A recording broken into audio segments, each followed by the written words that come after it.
السلام علیکم جناب، خیریت سے ہیں؟ جنگ جو ہے وہ زیر بحث ہے۔ اس بات کو ذہن میں رکھیں کہ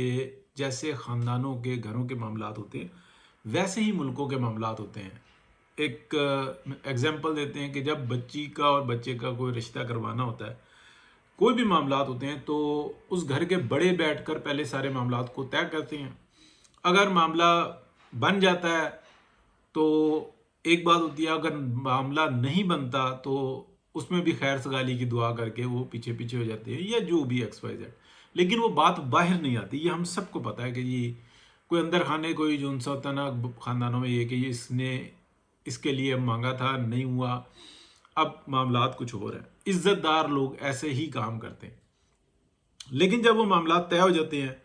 تو پھر یہ ہو جاتا ہے کہ جناب ایک خاندان کا فرد، ایک خاندان کے بڑے جو انسان دوسرے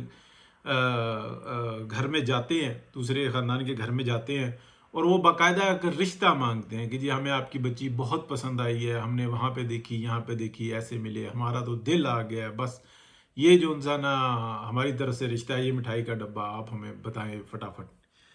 اچھا، وہ کہتے ہیں نہیں نہیں نہیں نہیں، ابھی نہیں، ابھی ہم جو انسان سوچ کے بتائیں گے، ابھی ہمارا ارادہ نہیں ہے، یوں ہے وہ ہے، دو تین دفعہ وہ چکر مارتے ہیں، پھر وہ معاملہ طے ہو جاتا ہے، حالانکہ وہ معاملہ سارا طے ہوا ہوا ہوتا ہے۔ تو بات کیا نکلتی ہے، اس گھر نے اس گھر کے اندر رشتہ مانگا ہوا ہے اور وہ سوچ بچار کر رہے ہیں۔ وہ پھر ایک انکوائری ہوتی ہے جو انٹرنلی ہو جاتی ہے، لیکن بعد میں ایک انکوائری ہوتی ہے، چار بڑوں کو بلاتے ہیں، خاندان کو بلاتے ہیں، ملک صاحب، جوئی صاحب، رانا صاحب، اے دیکھو نا جی اگلے نے جناب سوال پا دیتا ہوں اسی کی کریے۔ اچھا، وہ پھر جو انسان وہ کہتے ہیں نہیں یار بندے ٹھیک نہیں، یوں ہے وہ ہے، فلانی جگہ پہ یہ ہو گیا تھا، اور یہ تو اللہ کے کام ہے، کون سے جوڑے زمینوں پہ بنتے ہیں، یہ تو آسمانوں پہ بنتے ہیں، تو تم ہاں کرو، سب کی پگ اونچی، اور پھر یہ سارا معاملہ آگے چل پڑتا ہے۔ یہ ہم ہر وقت اپنے خاندانوں میں گھروں میں دیکھ رہے ہوتے ہیں۔ اسی طریقے سے ہم لوگوں کے پاس یہ خبریں آنی تھی کہ جناب پاکستان جو ہے نا بالکل میڈیٹر ہے، اور صرف پیغام رسانی نہیں کر رہا، کنونس کر رہا ہے، دونوں جانب سے کنونس کر رہا ہے۔ لیکن پھر جب کوئی بات ہوئی،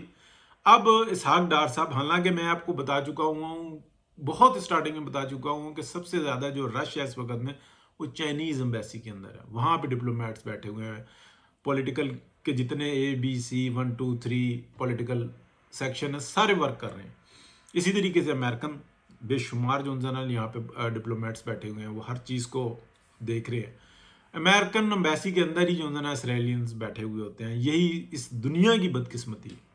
وہ کسی کی نہیں چلنے دیتے، ان کے آگے کسی کی جرت نہیں ہے، مالیاتی نظام ان کا اس طرح کا، اور یہ دنیا جہنم بن رہی ہے تو صرف اور صرف ان کی وجہ سے، اور دوسرا انڈیا ہے، بس یہی دو شیطان ہے اس دنیا کے اندر۔ اب جب یہ سارا معاملہ چلا